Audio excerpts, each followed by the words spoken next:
One of two new missions in Deep Rock Galactic, coming with Update 32 on October 8th. Escort Duty is one of the few escort missions that get it right. It's certainly not without its own imperfections like awkward pathing and randomly taking damage from the drilldozer, but the flow of the entire mission is exciting, simple to understand, and complete with good pacing that gives you high periods of intense fighting mixed with some downtime to catch your breath while furthering the overarching narrative that is the mission. I know Escort Duty has only just come out and it hasn't landed on the live servers yet, but this is one really fun mission.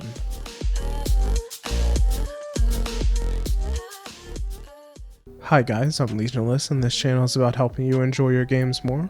If you want to enjoy your games more, subscribe to the channel and like this video to help me out. This is the last chance for those of you who don't want to be spoiled about one of the new missions in Deep Rock Galactic. From here on out, you'll see gameplay of the new mission type.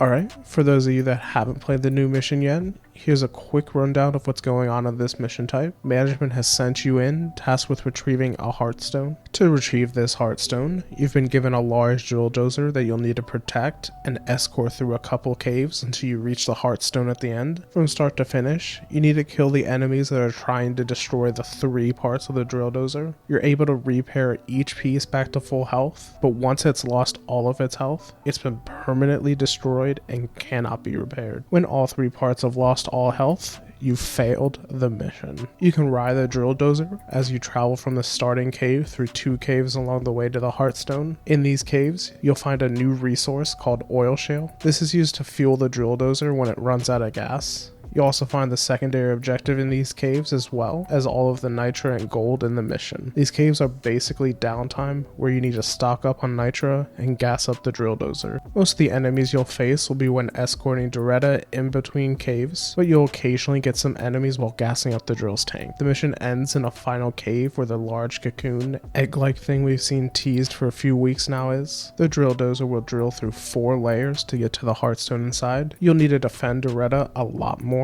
as flying rocks, enemies, and lasers all try and bring her down. Once you retrieve the stone and put it in Molly, you can call the drop pod and get out of there. Let's talk about the good. I think the pacing of the mission works really well, and the fact you're escorting something you can ride on top of are 2 of the main reasons that make this mission a success compared to other escort missions. All of this makes for a very refreshing mission to what we're used to in Deep Rock Galactic. Most of the time, the pathing works fine and goes in the direction you need it to go in. You're in control of how fast or slow you progress. If you want to speed it up, the team needs to stick close to the drill and kill enemies quickly, since being away from the drill and killing enemies slowly makes the drill move more slowly. This is some really good design because escort missions often feel like the game is playing around you instead of you playing the game. I think a lot of us have experiences with those types of missions where you're just moving forward, following some NPC at that awkward speed where you walking is too slow to keep up and you running is too fast for the NPC.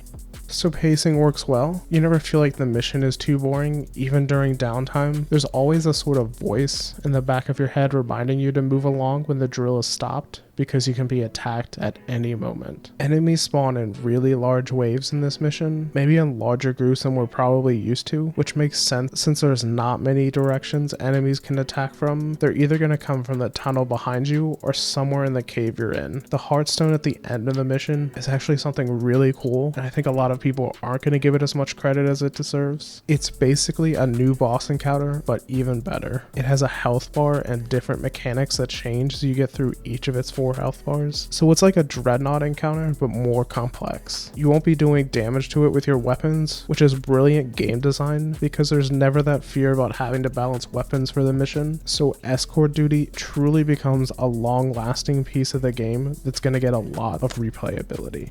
I don't have many negatives other than some bugs that will probably be patched within the next few weeks, and maybe a couple nitpicks. I imagine that the bulldozer's pathing could be really weird sometimes. I had to do random 360-degree turns in place. The drilldozer goes straight down a cliff, which hurts by the way, and enter and exit a cave from the same place. The drill will also weirdly fling you off sometime when it encounters weird physics. I died because I was riding on top of the drill when it entered a new cave, but there was enough dirt on top of the drill that when it moved forward, it threw me into the dirt in the way, like in a cartoon when they're standing on top of a train that's about to go into a tunnel, and the cartoon is standing up and gets hit by the top of the tunnel when the train enters it. A minor nitpick is I wish the oil mechanic was used a little more. It's pretty quick to fill up each of the 2 gas cans for the drill when playing as a team, and it's a really cool mechanic that they created for the game, but it just goes by kinda quickly. In solo play, it goes the opposite way, where it just takes a really long time to refill each canister, mostly because oil is often really tough to get to places for some classes. My one hope is that we'll see the same mechanic implemented in future content, hopefully where it looks different but plays the same.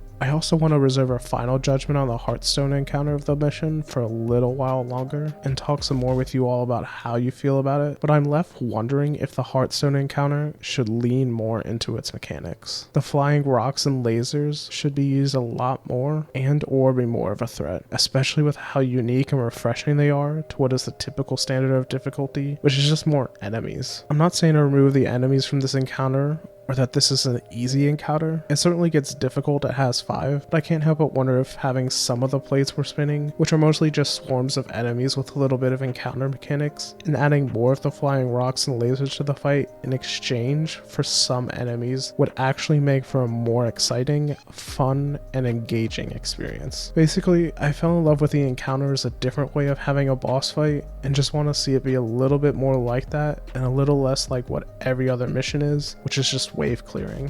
I think this mission is designed really well for team play and should hopefully be balanced a little more for solo play, just so it doesn't take so long to complete the mission solo. Out of the 4 classes, the scout will probably have the hardest time to solo since crowd control isn't its strong suit, and that's pretty much the name of the mission. Let me know what you think of Escort Duty if you've gotten to play it yet, and subscribe to the channel if you want to enjoy your games more. Like this video to help me out, and thanks for watching.